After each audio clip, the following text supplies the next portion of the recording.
গামছা পরে এসেছে কিন্তু এইভাবে কিন্তু চলে যাচ্ছে তোমার ভিডিও। তোর বরের কাছে না না, তুই গামছা পরে থাক। আমার দিকে ধরে ঘুরেছিস নাকি? হ্যাঁ, মেজ দিদা আবার একটু ঠিকঠাক হয়ে নিল।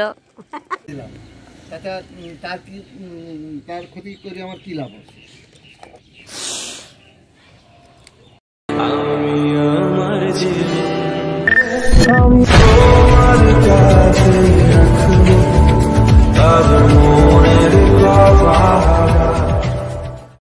রাধে রাধে বন্ধুরা, আশা করি তোমরা সকলে ভালো আছো, আমিও ভালো আছি। আজকে নিয়ে চলে এসেছি একটি সুন্দর ভিডিও, চলো তোমরা দেখতে থাকো, এনজয় করো। দাদুর কিন্তু তুমি গামছা পরে এসেছে কিন্তু এইভাবে কিন্তু চলে যাচ্ছে তোমার ভিডিও। তোর বরের কাছে না না, এই যে ইয়েতে ছেড়ে দেবো। গামছা পরে থাক। আমার দিকে ধরে ঘুরেছিস নাকি? হ্যাঁ, মেজ দিদা আবার একটু ঠিকঠাক হয়ে নিল। জামাই জন যদি দেখে ফেলে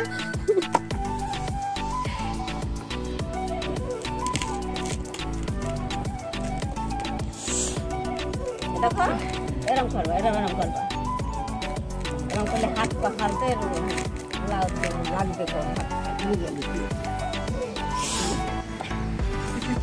ফেলাতে আবার নরম হয়ে যাবে।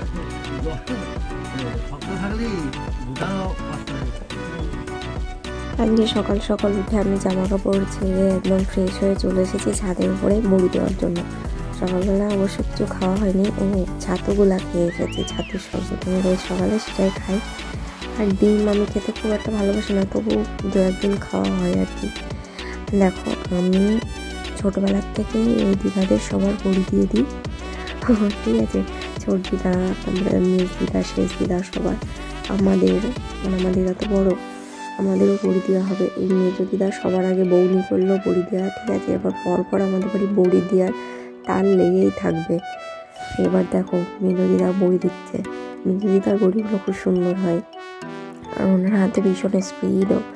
আমিও বড়ি দিতে দিতে এখন অনেকটা শিখে গেছি, ছোটোবেলার থেকে দিয়ে দিয়ে বড়িটাই ভালো দিতে পারি। ওই বড়ির ওইটা ফেনাতে পারি না আমি আবার ভালো, আমার ভীষণ ডানা ব্যথা করে, কিন্তু দিদা আবার ভালো ফেনাতে পারে। আর এই যে মাউই চলে এসেছে, এটা হলো আমাদের সবার মাউই হয়, দিদাদেরও মাউই হয়, তা আমরাও মাউই বলেই ডাকি। আর আমার দাদু এই চালুনি পরিষ্কার করছে ওর উপরে বড়ি দেওয়ার জন্য। আর এই দেখো এইদিকে দিদা এই কাপড় পেতে রেখেছে, কাপড়টা আগে ধুয়ে ওর বুড়োর পেছনে বল, তোর বর বলবে না তুমি ওর বুড়োর পেছনে কি করছিলে। এই ছাদে কত মজা করেছি বোনেরা টোনেরা, তো এরকম করতে করতে কিন্তু আজকে এই ভিডিওটা লাস্টের দিকে চলে এসেছি। দেখো আমাদের বড়ি দেওয়া প্রায় কমপ্লিট, আর রোদ্দুরে আর বসে থাকা যাচ্ছে না, এখন 9টা 10-15 বাজে, প্রচণ্ড রোদ্দুর।